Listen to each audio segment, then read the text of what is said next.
আমি একদিন ন্যাশনাল লেভেলে খেলব।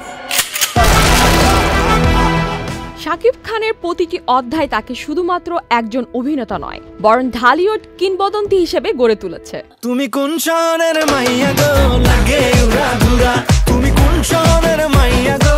ভক্তরা তার সিনেমায় তার দৃঢ় চরিত্র ও অসাধারণ অভিনয় দক্ষতা মুগ্ধ হয়ে আবারও প্রেক্ষাগৃহে ফিরে আসেন। এভাবে শাকিব খান হয়ে উঠেছেন এমন এক নাম যা ভবিষ্যৎ প্রজন্মের জন্য এক চিরস্মরণীয়। শাকিব খান 1983 সালের 28শে মার্চ নারায়ণগঞ্জে জন্ম নেওয়া সেই সাধারণ ছেলে যার আসল নাম মাসুদ রানা। কঠিন সংগ্রাম ও নানা চ্যালেঞ্জ অতিক্রম করে ঢালিউডের অন্যতম প্রভাবশালী ব্যক্তিত্ব হয়ে উঠেছেন তিনি। 40% বেশি গ্লো, বিশ্বের 1 নম্বর গ্লো ক্রিম, নতুন গ্লো এন্ড লাভলি। তার প্রথম সিনেমা অনন্ত ভালোবাসা 1999 সালে মুক্তি পেল। সত্যিকারের জনপ্রিয়তা আসে 2007 ও 2008 সালে আমার প্রাণের স্বামী এবং প্রিয়া আমার প্রিয়া সিনেমাটির মাধ্যমে। আমি একটা চাকরির আশায় এসেছিলাম চাচু। দ্বিতীয়বার তোমার মুখ থেকে ওই চাচু শব্দটি আমি শুনতে চাই না। আর চাকরি আমার এখানে। এরপর তার অভিনয় দক্ষতা, দৃঢ়চেতা চরিত্র এবং অ্যাকশন হিরো ইমেজ তাকে দ্রুত ভক্তদের প্রিয় করে তোলে। কেবল অভিনেতা নন, শাকিব খান একজন সফল প্রযোজকও, যিনি তার প্রযোজনা সংস্থা এসকে ফিল্মসের মাধ্যমে বাংলাদেশের চলচ্চিত্র শিল্পকে নতুন উচ্চতায় নিয়ে যাচ্ছেন।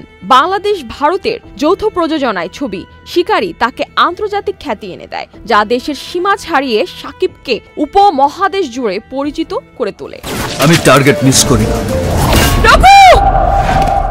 আমাকে ধরার ক্ষমতা আপনার পশ্চিমবঙ্গ কেন, সারা ভারতের পুলিশের সাধ্য নেই। সম্প্রতি তার অভিনীত 250তম সিনেমা তুফান, যা ঈদুল আজহায় মুক্তি পায়। তুফান বাংলাদেশের চলচ্চিত্রগুলোর মধ্যে অন্যতম আয়কারী চলচ্চিত্র এবং বিশ্বের প্রায় 20টি দেশে মুক্তি পাওয়া একমাত্র বাংলাদেশি সিনেমা, যা দেশীয় চলচ্চিত্রে একটি মাইলফলক সৃষ্টি করেছে।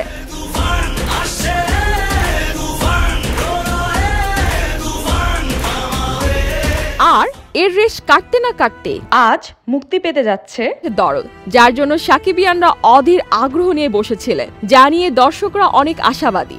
দর্শকরা মনে করছেন দরদ সিনেমাটি তুফানকেও ছাড়িয়ে যাবে। তবে আপনি কি মনে করছেন তা অবশ্যই কমেন্ট বক্সে জানাবেন। আর সর্বশেষ দরদ সিনেমার জন্য অনেক অনেক শুভকামনা রইল। আমি তাহলে জিতেই গেলাম। ফারজিয়া হোসেন, চ্যানেল আই।